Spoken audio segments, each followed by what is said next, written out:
प्रिय विद्यार्थियों, आज हम इक्विसिटम के कोन तथा कोन पर उत्पन्न होने वाले बीजाणुधानीधर या स्पोरेंजियोफोर तथा स्पोरेंजियोफोर पर विकसित होने वाली बीजाणुधानियों या स्पोरेंजिया के विकास के बारे में विस्तार से पढ़ेंगे। लेकिन इसके पहले मैं आपको अपनत या एंटीक्लाइनल डिवीज़न तथा परिणत या पेरिक्लाइनल डिवीज़न के बारे में बताना चाहूँगी, क्योंकि ये दोनों ही टर्मिनोलॉजी इस विकास के प्रक्रम में बार बार में आएंगी, इसलिए इनको समझना बहुत ही आवश्यक है। तो सबसे पहले हम अपनत विभाजन के बारे में पढ़ते हैं। मान लीजिए ये 4 सेल्स हैं, तो इन 4 सेल्स में जब अपनत या एंटीक्लाइनल डिवीज़न होता है तो जो सेल वॉल बनती है वो सेल वॉल इस परिधि के राइट एंगल पर या समकोण पर इस प्रकार से बनती है और हमारे पास में 8 कोशिकाओं का एक समूह उत्पन्न हो जाता है। अब इन 8 कोशिकाओं में यदि फिर से एंटीक्लाइनल या अपनत विभाजन होता है तो जो सेल वॉल बनेगी वो फिर से इस पेरिफेरी के राइट एंगल या समकोण पर बनेगी। तो इस प्रकार से सेल वॉल बनेगी और हमारे पास में 16 सेल्स का एक समूह उत्पन्न हो जाता है। ये 16 की 16 कोशिकाएं एक ही समूह में या एक ही परत में विन्यासित रहती है। अब हम परिणत विभाजन के बारे में पढ़ेंगे। परिणत विभाजन में मान लीजिए ये 4 सेल्स हैं और यदि ये पेरिक्लाइनली या परिणत रूप से विभाजित होती हैं तो जो सेल वॉल बनेगी विभाजन के बाद में वह ये जो पेरिफेरी है इस पेरिफेरी या परिधि के समानांतर इस प्रकार से बनेगी और हमारे पास में 8 कोशिकाएं उत्पन्न हो जाएंगी। ये 8 कोशिकाएं 2 लेयर्स में विन्यासित रहती हैं। यदि इन 8 कोशिकाओं के अंदर फिर से पेरिक्लाइनल या परिणत विभाजन होता है तो फिर से जो सेल वॉल बनेगी वो इस परिधि के समानांतर ही बनेगी। इस तरह से अंदर की कोशिकाओं में भी सेल वॉल परिधि के समानांतर ही बनेगी और हमारे पास में हम देखते हैं कि फिर से 16 कोशिकाएं बन जाती हैं, लेकिन ये 16 कोशिकाएं 4 परतों में विन्यासित रहती हैं, first, second, third and fourth.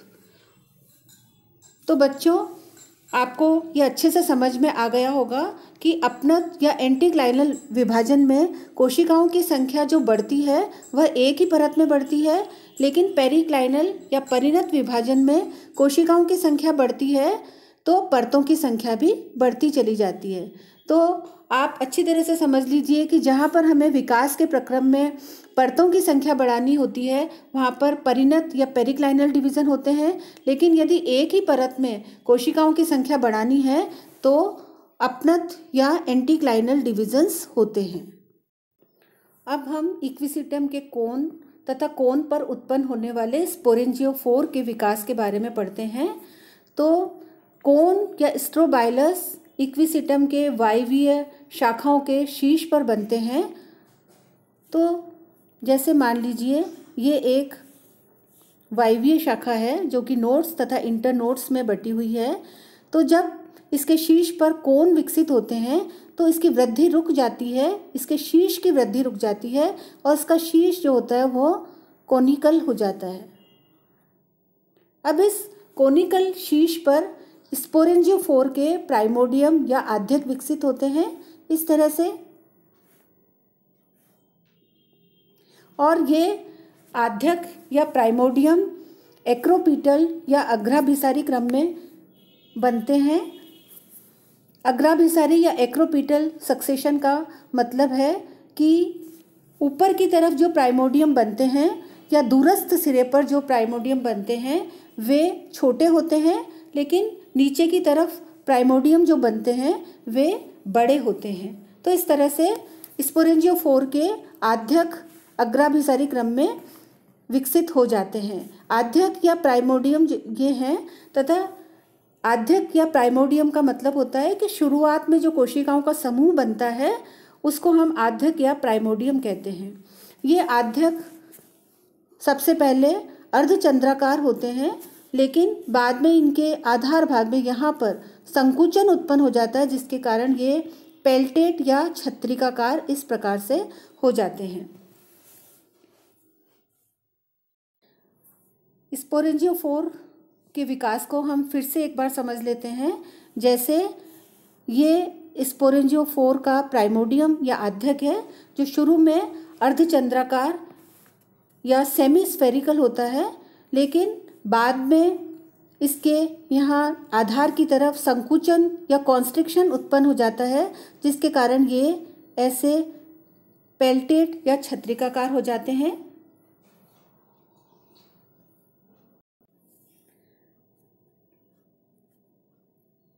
इस तरह से।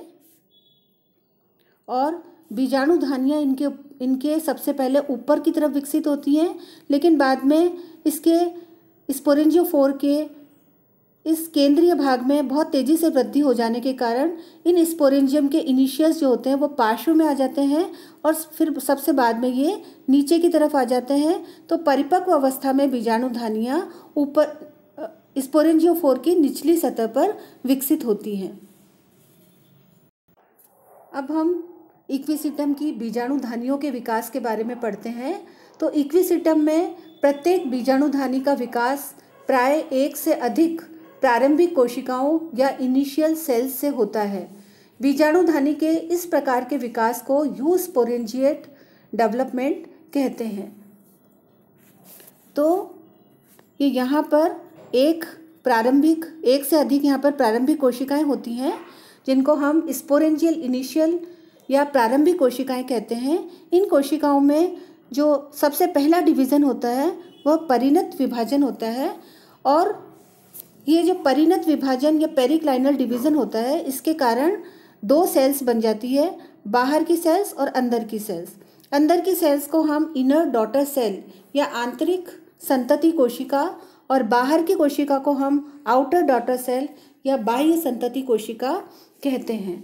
अब ये जो बाह्य संतति कोशिका है, इस कोशिका के अंदर, जैसे मान लीजिए ये बाह्य संतति कोशिका है, इस कोशिका के अंदर बार बार एंटीक्लाइनल तथा पेरिक्लाइनल डिवीज़न होते हैं इस तरह से, और ये अंत में स्पोरेंजियम की 2 से 7 स्तरीय भित्ति बना लेती है या जैकेट लेयर्स बना लेती है।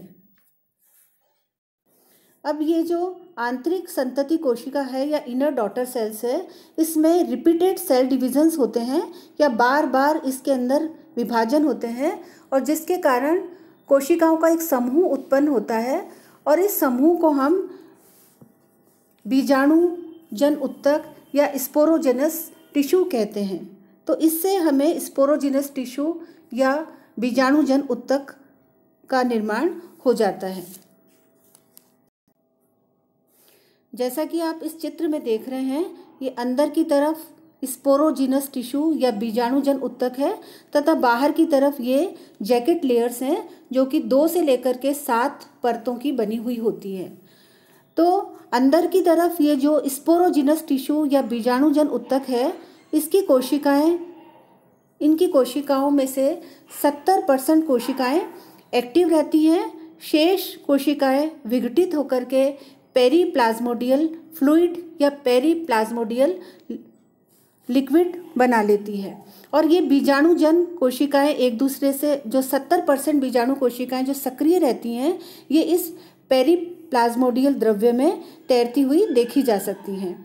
अब इन प्रत्येक स्पोरोजिनस सेल्स के अंदर एक मियोसिस या अर्धसूत्री विभाजन की प्रक्रिया होती है, और प्रत्येक स्पोरोजिनस सेल से, जो कि स्पोर मदर सेल का कार्य करती है, इसके अंदर अर्धसूत्री विभाजन होता है, और अर्धसूत्री विभाजन हो जाने से प्रत्येक स्पोर मदर सेल 4 बीजाणुओं का निर्माण कर लेती है।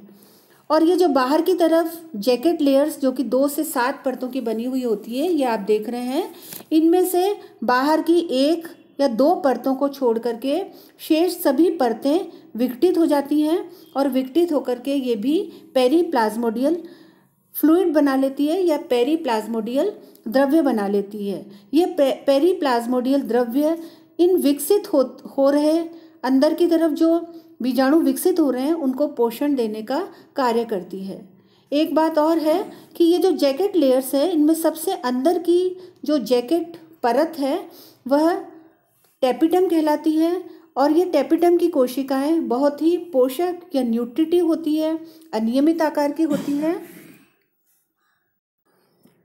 तो परिपक्व बीजाणुधानियाँ हमें लंबी, थैलीनुमा या सैक लाइक हमको ये दिखाई देती हैं, और ये बीजाणुधानियाँ बीजाणुधानीधर या स्पोरेंजियोफोर की जो पेल्टेट या छत्रिकाकार डिस्क होती है उसकी निचली सतह पर लगी हुई दिखाई देती हैं।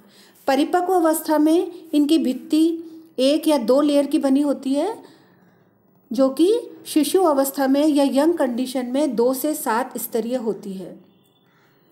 एक बात यहाँ पर बहुत अच्छे से समझ लीजिए कि जो स्पोर हमारे पास में बने हैं ये स्पोर अगुणित होते हैं, क्योंकि ये स्पोर मियोसिस या अर्धसूत्री विभाजन के कारण बने होते हैं। इन स्पोर को बनाने वाली जो स्पोर मदर सेल्स होती थी वे डिप्लॉइड होती थी, और उनके अर्धसूत्री विभाजन से 4 स्पोर्स बनते हैं। तो जो स्पोर मदर सेल है या बीजाणु मात्र कोशिकाएं हैं वे स्पोरोफिटिक फेज या डिप्लॉइड फेज की अंतिम कोशिकाएं होती हैं, और स्पोर या बीजाणु जो कि हैप्लॉइड होते हैं वे गेमिटोफिटिक फेज या युग्मकोद्भिद अवस्था की प्रथम कोशिकाएं होते हैं।